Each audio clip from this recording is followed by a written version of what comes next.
Good afternoon mga ka-guys. It's Friday afternoon po today and mingaw ang palibot kaya si Kuya AJ is may isi-share sa inyo. And nganong mingaw ang palibot guys kay ang palangga na to na siyudad sa Davao is nag-celebrate ng Kadayawan Festival sa Davao. So holiday karon kay mag-celebrate ang Davao o Kadayawan. And today is mingaw man, so magsi-share si Kuya AJ ng makabuluhang bagay. Makabulong bagay kasi nagkaroon ako ng time na mangukay dire sa mga display sa mga noodles, and napansin ko itong si Nissin Ramen na chicken flavor is may naghanap kasi nito noong mga nakaraang panahon, and hindi siya nakabili dahil nung namili na ako is ano siya, hindi na rin niya bet kumain ng ramen na chicken.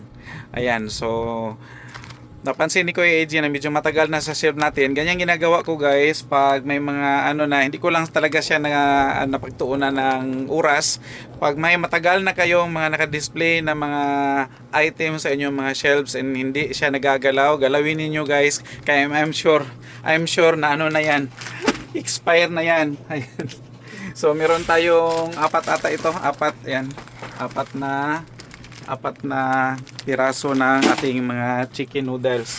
Yang iba ito mga bagong stocks na ito. Mga bagong stocks na yan ng ramen. Anyway, mabinta ito.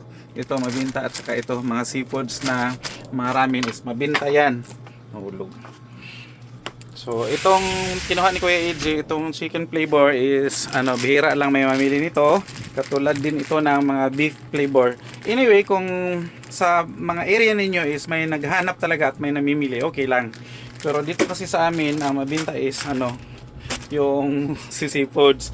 Kaya itong si chicken talaga siya mabitin, kasi ang mabintang chicken dito sa amin na noodles is itong mga Lucky Me at saka mga Quick Chow.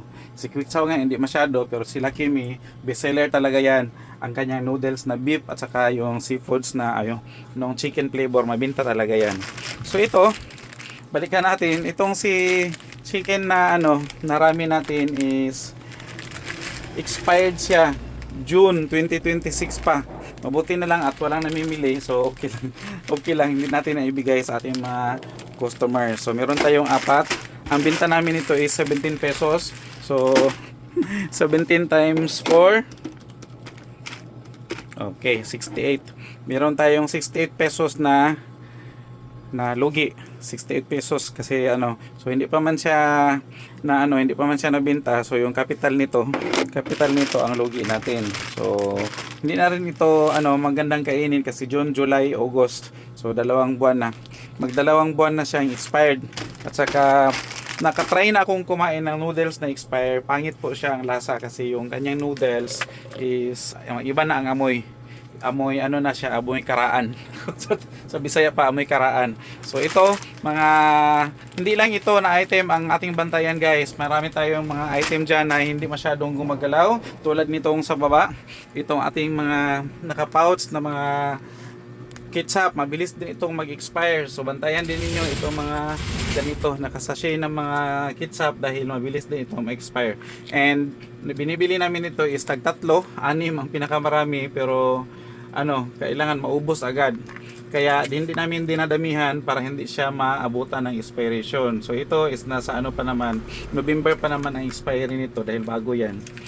Bantayanan ito guys. Ito yung mga need talaga na tutukan. Kaya lang kung minsan mawala sa isip mo dahil sa sobrang busy na rin. Ayan, so maabutan talaga tayo ng expiration.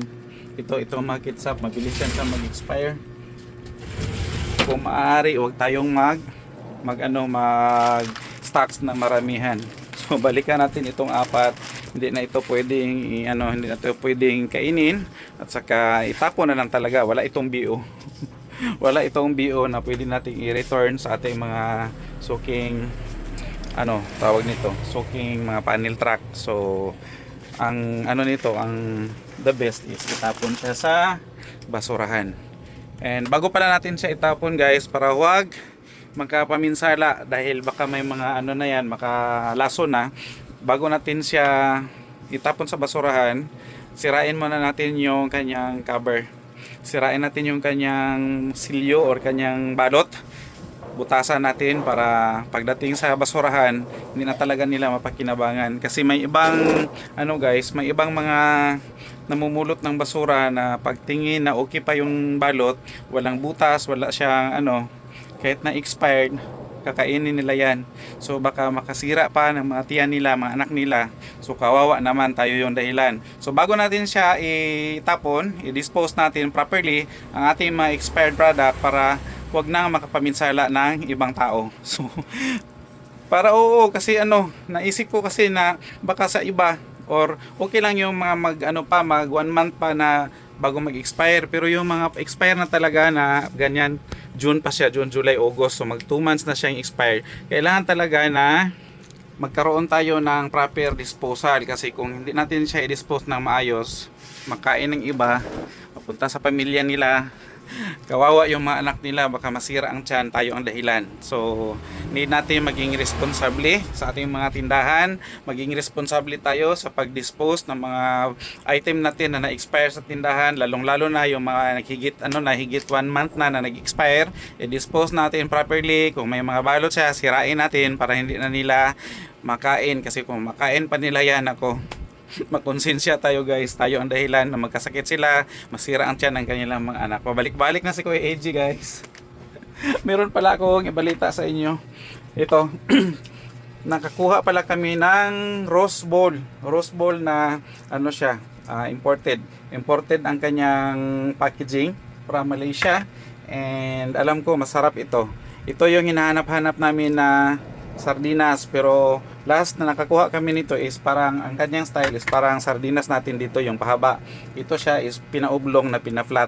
Ayan, so sa mga rose ball lover dyan, meron na tayong rose ball, pwede na kayong mag-order kay Kuya AG or mamili dito sa aming tindahan. Meron tayong manghang, hot and spicy, and meron tayong regular flavor ni rose ball. Yan, rose ball po ang pinakamalinamnam and pinakamasarap kahit mahal. Yes, mother. Oo. Yes, mother. Good afternoon. Shout out. Shout out. Shout out. Kailan? So, ayun. May customer lang tayo, guys.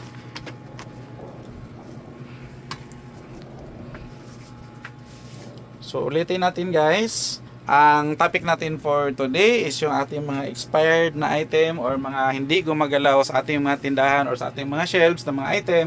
Need natin i-check siya from time to time kaya baka mabenta natin na ano na siya, na expired na. So baka puntahan tayo or balikan tayo ng ating mga customers, at saka okay lang yung mga nakakaintindi kasi meron kasi iba na ano na hindi nakakaintindi and mayaw-yawan ta. Lisod kay mayaw-yawan tag customer na tigulang na ta, so need natin siya i-check from time to time, lalo na yung mga stagnant kung sa tubig pa, stagnant or yung mga hindi gumagalaw na item. And hanggang dito na lang muli, ito po si Kuya AG ninyo na nagsasabi bye bye muna for now and God bless us all guys.